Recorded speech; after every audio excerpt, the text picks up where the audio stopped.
May is a relatively quiet time in the agricultural calendar.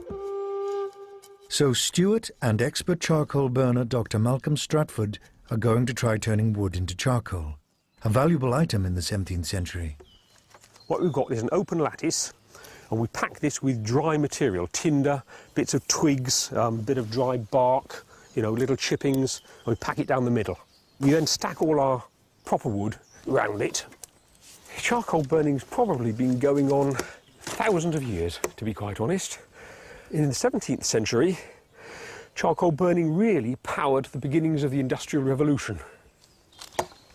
To turn wood into charcoal, rather than ash, means building a special wood stack around a central chimney.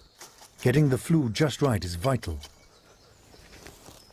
Charcoal has a lot of advantages. It's a lighter weight material and it's virtually smoke-free, which means you can burn it in a house, for example in a brazier, without a chimney to take the smoke away. The other thing is it's a much purer product. It's basically just carbon, and therefore it can be used for industrial processes like smelting iron. Charcoal burning was a specialist craft. The professionals would travel from place to place to ply their trade.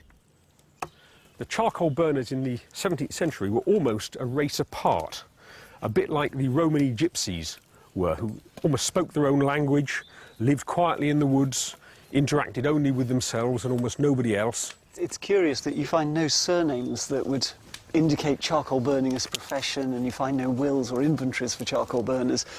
And it indicates in a bit of a way that they may well have been just that much more divorced from the whole normal system of life.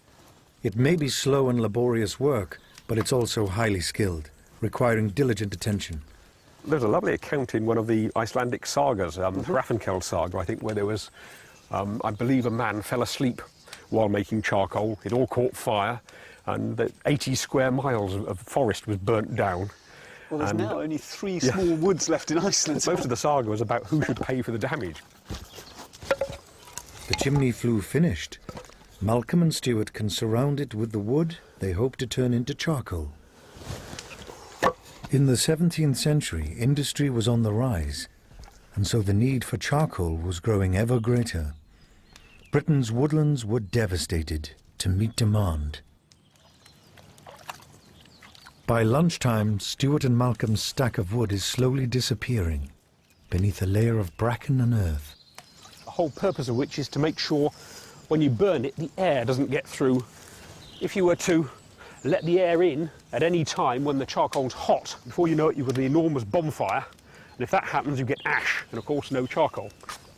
It's like putting an enormous fire blanket over the pile of burning wood. The earth is absolutely vital to the process. It controls the flow of oxygen. Well, that looks fine to me. I can't see any green poking through. We just pat it down with a shovel in a minute and that should be fine. Once the charcoal pile is complete, it just needs a bucket of embers to get it lit. Here we go. And can you tip? A small stack of charcoal like this only takes a day to build. Tip it in, tip it in. The bigger stacks could involve up to 30 wagon loads of wood. Once they're stacked, all of them start in the same way. Caught fire already. Just to top it up a bit with a bit more hot charcoal. In we go. Ow, ow. Is that the lot? With the chimney lit, period sources recommend it should be capped as quickly as possible with some wood and a large piece of turf. Then a close vigil needs to be kept while it slowly smoulders. Spread it round. Try and pack it in a little bit, but not too tight at this stage. Better than your average toupee. Yeah, it is.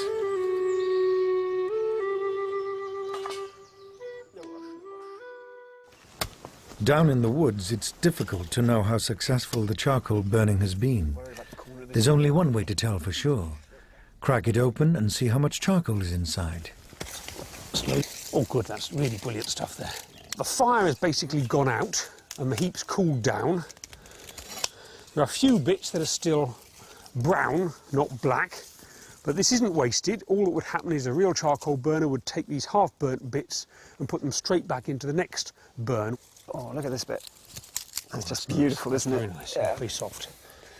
These small domestic heaps are going to be much less efficient on the burn. The big commercial boys at the time would have been producing much more efficiently. They'd have had maybe 90% plus of good charcoal. Here, what do you reckon, 30, 40%, maybe even 50? 50, you reckon? Yeah, because there's quite a bit gone down between the sticks. It's not bad at all. There's some good charcoal in the middle. The charcoal burning has been a reasonable success. Getting some really nice stuff coming out of here. There should be enough to fill at least a couple of sacks. The price of charcoal varied, but generally you're talking about £1 a sack for, which was about a day's wages at the time. Some charcoal burners, of course, had very unfavouring reputations, particularly for half-filling sacks with stones and earth, putting a bit of charcoal on the top, and then selling them off to the gullible public.